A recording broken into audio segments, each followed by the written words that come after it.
Good morning students. बेटा हमारा topic चल रहा है formation of a joint stock company और हम अब तक कर चुके हैं मीनिंग, फीचर्स और merits. Now we are going to complete the limitations of a joint stock company. So let us start with the first one, that is complexity in formation. Complexity का मतलब होता है डिफ़िकल्टीज़। ठीक है, तो एक company की फॉर्मेशन में बहुत डिफ़िकल्टीज़ होती हैं। इट मीन्स ये इतना सिंपल नहीं है जैसे कि आपकी सोल प्रोप्राइटरशिप या पार्टनरशिप होती है कि आपने जब मन किया जब आपने स्टार्ट कर लिया, जैसे ही आपके पास सारे रिसोर्सेज अवेलेबल हो जाते हैं। कंपनी की फॉर्मेशन में पहली बात तो लीगल फॉर्मेलिटीज़ बहुत ज़्यादा है। कई तरीके के डॉक्यूमेंट्स बनवाने पड़ते हैं, सबसे इम्पोर्टेंट रजिस्ट्रेशन करवाना पड़ता है। ठीक है, और इसके अलावा बहुत सारी प्रोसेस से एक कंपनी को गुजरना पड़ता है।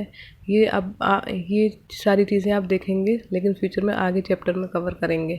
तो अभी देखो, अभी के लिए मैं आपको इतना क्लियर कर देती हूँ कि ये कॉम्प्लेक्स इसलिए है क्योंकि इसमें टाइम बहुत ज़्यादा कंज्यूम होता है, बहुत एफर्ट्स कंज्यूम होते हैं, और सबसे इम्पोर्टेंट चीज़ मनी जो है वो बहुत कंज्यूम होती है।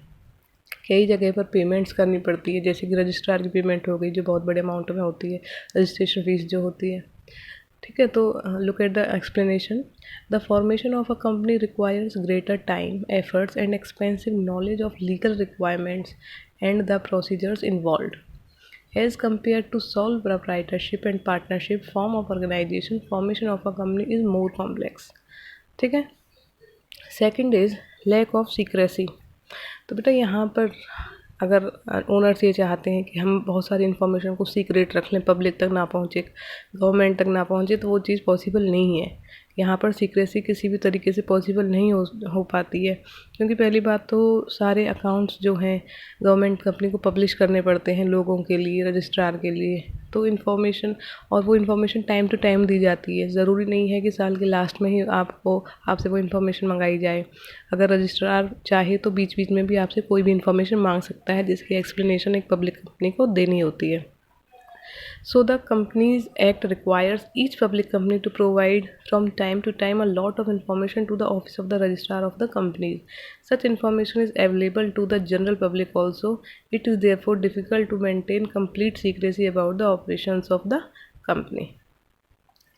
Third one is impersonal work environment. तो बेटा जो वर्क इन्वायरमेंट है वो थोड़ा सा इम्पर्सनल रहता है, मीन्स इतना ज़्यादा पर्सनल नहीं हो पाता है, क्योंकि कंपनी का साइज़ जो है वो बहुत बड़ा होता है। जैसे हमने सोल प्रोप्राइटरशिप में डिस्कस किया था कि प्रोप्राइटर के डायरेक्ट कॉन्टैक्ट्स हो जाते हैं कस्टमर्स के साथ में, पर्सनल रिलेशंस हो जाते हैं जिसका बेनिफिट उसे मिलता है। तो यहाँ पर ओनर्स के कोई कॉन्टैक्ट्स नहीं बन पाते हैं कस्टमर्स के साथ में, क्योंकि ओनर्स और कस्टमर्स के बीच में बहुत बड़ा गैप होता है। तो एक तो इस वजह से इम्पर्सनल वर्क इन्वायरमेंट रहता है।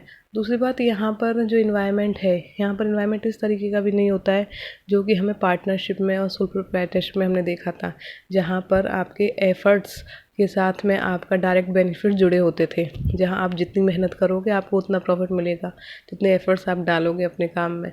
यहाँ पर ऐसा कुछ नहीं है, क्योंकि साइज़ बहुत बड़ा होता है और मेहनत सभी कर रहे होते हैं। एक कंपनी में हज़ारों एम्प्लॉयज़ लगे होते हैं, बहुत सारे मैनेजर्स होते हैं, बोर्ड ऑफ डायरेक्टर्स होते हैं, सब अपने बिहाफ पे काम करते हैं। लेकिन एक्स्ट्रा किसी को नहीं मिलता है कि आपने भाई ये काम किया है तो इस तरीके से आपको मिल जाएगा।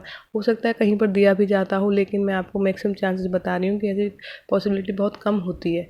तो लोग यही समझते कि काम करते हैं कि हाँ जैसे सब कर रहे हैं ऐसे ही मैं कर लूँगा, अगर मैं ज़्यादा मेहनत करूँगा तो मुझे कौन सा कुछ मिलने वाला है। तो ऐसा ही यहाँ पर होता है।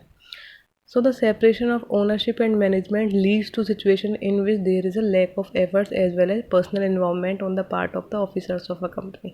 ठीक है, तो क्योंकि ये तो हम डिस्कस कर चुके हैं कि ओनरशिप और मैनेजमेंट दोनों अलग अलग होती हैं। सब कंपनी के सारे शेयर होल्डर्स ही ओनर्स कहलाते हैं और आपका मैनेजमेंट बोर्ड ऑफ डायरेक्टर संभालता है। तो यहाँ पर ये डिफरेंस होने की वजह से कि यहाँ पर इस तरीके का इन्वायरमेंट क्रिएट हो जाता है।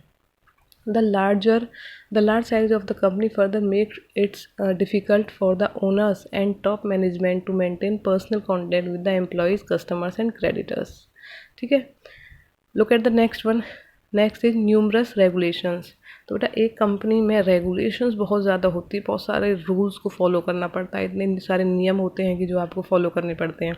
एक कंपनी को, जैसे कंपनी को सबसे पहले तो रजिस्ट्रेशन करवाना पड़ता है, उसके बाद कंपनी के लिए कंपलसरी है कि जैसे वोटिंग करवाई जाए, वोटिंग के द्वारा ही हम जो है आपके बोर्ड ऑफ डायरेक्टर्स का चुनाव होता है। सारे जो ओनर्स होते हैं वो वोट डालते हैं और पर इंडिविजुअल एक वोट मिलता है सभी को, और उसी वोट के अकॉर्डिंग आपके बोर्ड ऑफ डायरेक्टर्स की अपॉइंटमेंट होती है। तो ठीक है, तो वोटिंग बहुत इंपॉर्टेंट है। इसके अलावा ऑडिटिंग बहुत इंपॉर्टेंट है, जो आपके सारे अकाउंट्स की चेकिंग करवाना बहुत इंपॉर्टेंट है किसी ऑडिटर के द्वारा, जिसकी अच्छी खासी फीस होती है ऑडिटर की।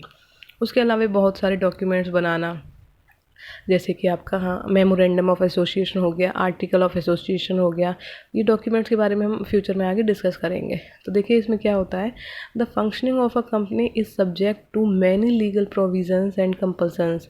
अ company is burdened with the numerous restrictions in respect of aspects including auditing, voting, filling of reports and preparation of documents, and is required to obtain various certificates from different agencies, that is registrar, SEBI, etc. This reduces the freedom of operations of a company and takes away a lot of time, efforts and money. ठीक है, तो बहुत ज़्यादा time cover हो जाता है, efforts और money का बहुत ज़्यादा यूज़ होता है, और फ्रीडम भी लॉस हो जाती है, क्योंकि कई लोगों के अंडर इन्हें अपने सारे डॉक्यूमेंट शो करने पड़ते हैं, तो फ्रीडम तो होती नहीं है, जैसे कि सीक्रेसी नहीं होती। Next is delay in decision making. Delay in decision making हो जाती है बेटा, कोई भी डिसीजन लेना हो उसमें बहुत लेट हो जाता है। लेट इसलिए हो जाता है क्योंकि कोई भी डिसीजन अगर लेना हो तो वो सभी की राय से लेना पड़ता है, मीटिंग में लेना पड़ता है। जैसे बोर्ड ऑफ डायरेक्टर्स की मीटिंग होती है, उस मीटिंग में कोई भी इंपॉर्टेंट डिसीजन हो उसके ऊपर सारे बैठ के बात करते हैं, और उसके बाद जो डिसीजन सभी लेते, जो जिस बात पर सभी बोर्ड ऑफ डायरेक्टर्स एग्री हो जाते हैं वो डिसीजन फाइनल होता है। ठीक है, तो इसमें टाइम कंज्यूम हो जाता है। दूसरी बात की, जैसे उन्होंने कुछ भी डिसीजन ले लिया है, अब उस डिसीज़न को सभी लेवल्स तक पहुंचाना एक बहुत ही डिफ़िकल्ट टास्क होता है, क्योंकि कंपनी बहुत बड़ी होती है, बहुत लेवल्स होती हैं इसमें, जैसे टॉप लेवल मैनेजमेंट हो गई, middle level management, lower level. तो वहाँ पर हर स्टेप पर इस इन्फॉर्मेशन को पहुँचाने में भी बहुत टाइम जो है वो कंज्यूम हो जाता है, जिसकी वजह से डिसीजन मेकिंग जो है वो लेट हो जाती है। So the companies are democratically managed through the board of directors, which is followed by the top management. ठीक है, तो बोर्ड ऑफ डायरेक्टर्स जो डिसाइड करेंगे उसको टॉप मैनेजमेंट को बताएंगे कि आपको ये काम करवाना है। फर्दर फिर वो लोअर लेवल पे, मिडिल लेवल मैनेजमेंट पे जाएगा, और फिर लोअर लेवल मैनेजमेंट पे जाएगा।